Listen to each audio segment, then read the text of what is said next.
ആലപ്പുഴയിൽ കുറുവാ സംഘത്തിന്റെ ഭീഷണി തുടരുന്നതിനിടെ കോട്ടയം ജില്ലയുടെ വിവിധ ഭാഗങ്ങളിലും പോലീസ് ജാഗ്രതാ നിർദ്ദേശം നൽകിയിട്ടുണ്ട്. ഞങ്ങളുടെ റിപ്പോർട്ടർ ടോബി ജോൺസൺ തയ്യാറാക്കിയ റിപ്പോർട്ടിലേക്കാണ് ഇനി. ആലപ്പുഴയിൽ കുറുവാ സംഘത്തിൻ്റെ ഭീതി പടർന്നതോടുകൂടി കോട്ടയം ജില്ലയിലും അതീവ ജാഗ്രതയിലേക്ക് കടന്നിരിക്കുകയാണ്. എന്തായാലും കോട്ടയം ജില്ലാ പോലീസ് മേധാവി ഇന്നലെ തന്നെ ആലപ്പുഴ ജില്ലയുമായി അതിർത്തി പങ്കിടുന്ന പ്രദേശങ്ങളിലെല്ലാം തന്നെ ജാഗ്രത പുലർത്തണമെന്നുള്ളൊരു നിർദ്ദേശം നൽകിയിട്ടുണ്ട്. പ്രത്യേകിച്ചും ചങ്ങനാശ്ശേരി, അതുപോലെ തന്നെ കുമരകം പോലെയുള്ള പ്രദേശങ്ങളിലെല്ലാം തന്നെ കടുത്ത ജാഗ്രത വേണമെന്നുള്ളൊരു നിർദ്ദേശം പോലീസ് സ്റ്റേഷനുകളിലേക്ക് നൽകിയിട്ടുണ്ട്. അതിൻ്റെ അടിസ്ഥാനത്തിൽ പോലീസ് കർശന ജാഗ്രത പുലർത്തുന്നുണ്ട്. ആലപ്പുഴയിൽ മാത്രമാണ് ഈ ഭീതിയെന്ന് പറയാൻ സാധിക്കില്ല. കോട്ടയം പോലെയുള്ള ജില്ലകളിൽ മുൻപും കുറുവാ സംഘത്തിനോട് സാമ്യമുള്ള ചില സംഘങ്ങൾ ഇവിടെ എത്തി തിരുട്ട് ഗ്രാമത്തിൽ നിന്നൊക്കെ എത്തി മോഷണം നടത്തുന്ന സാഹചര്യങ്ങൾ ഉണ്ടായിരുന്നു. 2 വർഷം മുമ്പ് അതിരമ്പുഴ, ഏറ്റുമാനൂർ പോലെയുള്ള പ്രദേശങ്ങളിൽ 2021 വലിയ രീതിയിൽ ഇതുപോലൊരു ഭീതി പടർന്നിരുന്നതാണ്. അന്ന് ഈ സമാനമായ രീതിയിൽ കുറുവാ സംഘത്തിന് സമാനമായ രീതിയിൽ വേഷം ധരിച്ചെത്തുകയും മാരകായുധങ്ങളുമായി എത്തി ഈ വീടുകളുടെ പിൻവശത്തുകൂടി കതക് കുത്തി തുറന്ന് അകത്ത് കയറി മോഷണം നടത്താനുള്ള ശ്രമങ്ങളും മോഷണങ്ങളും നടത്തിയിട്ടുള്ള ഒരു കാഴ്ച നമുക്ക് കാണാൻ സാധിച്ചതാണ്. ഏതാനും വർഷങ്ങൾക്ക് മുമ്പായിരുന്നു.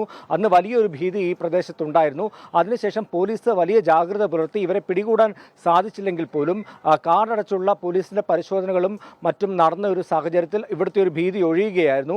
അതുപോലെ തന്നെയാണ് പാല, അതുപോലെ തന്നെ അയർക്കുന്നം പോലെയുള്ള പ്രദേശങ്ങളിൽ തിരുട്ട് ഗ്രാമത്തിൽ നിന്നും എത്തിയ ചില സംഘങ്ങൾ അവിടെ ഒരു മോഷണം നടത്തുകയും പിന്നീട് പോലീസ് അവരെ അന്വേഷിച്ച് ഈ തിരുട്ട് ഗ്രാമങ്ങളിൽ നേരിട്ട് പോയി അവരെ പിടിക്കുന്ന ഒരു സാഹചര്യം ഇവിടെ ഉണ്ടായിട്ടുണ്ട്. അത്തരത്തിൽ വലിയ രീതിയിലുള്ള ഒരു പോലീസിൻ്റെ ഒരു ഇടപെടൽ ഈ ജില്ലയിൽ ഉണ്ടായതോടുകൂടിയാണ് ഈ കുറുവാ സംഘം എന്ന് പറയുന്ന, അല്ലെങ്കിൽ അതിനോട് സാമ്യമുള്ള രീതിയിലുള്ള ഈ തമിഴ്നാട്ടിൽ നിന്നും വരുന്ന മോഷണ സംഘത്തിൻ്റെ ഒരു ഭീതി കോട്ടയം ജില്ലയിൽ നിന്ന് ഒഴിഞ്ഞത്. എന്തായാലും തൊട്ടടുത്ത ജില്ലയായിട്ടുള്ള ആലപ്പുഴയിൽ ഇത്തരത്തിലുള്ള ഒരു ഭീതി പടർന്ന സാഹചര്യത്തിലാണ് ഈ കർശന ഒരു നിർദ്ദേശം പോലീസ് സ്റ്റേഷനുകൾക്ക്, അല്ലെങ്കിൽ ഈ അതിർത്തി പ്രദേശങ്ങളിൽ ആലപ്പുഴയുമായി അതിർത്തി പങ്കിടുന്ന മേഖലകളിലെല്ലാം തന്നെ കടുത്ത ജാഗ്രത വേണമെന്നുള്ളൊരു നിർദ്ദേശം നൽകിയത്.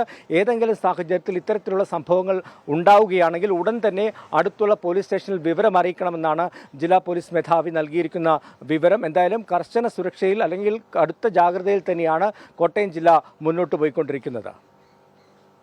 ആലപ്പുഴയോട് ചേർന്ന് കിടക്കുന്ന ജില്ലകളിലും വലിയ ജാഗ്രത പുലർത്തുന്നുണ്ട്. നിലവിൽ പോലീസും ആ തരത്തിലേക്കൊക്കെയുള്ള ജാഗ്രത പുലർത്താൻ നാട്ടുകാർക്ക് നിർദ്ദേശം നൽകിക്കഴിഞ്ഞു.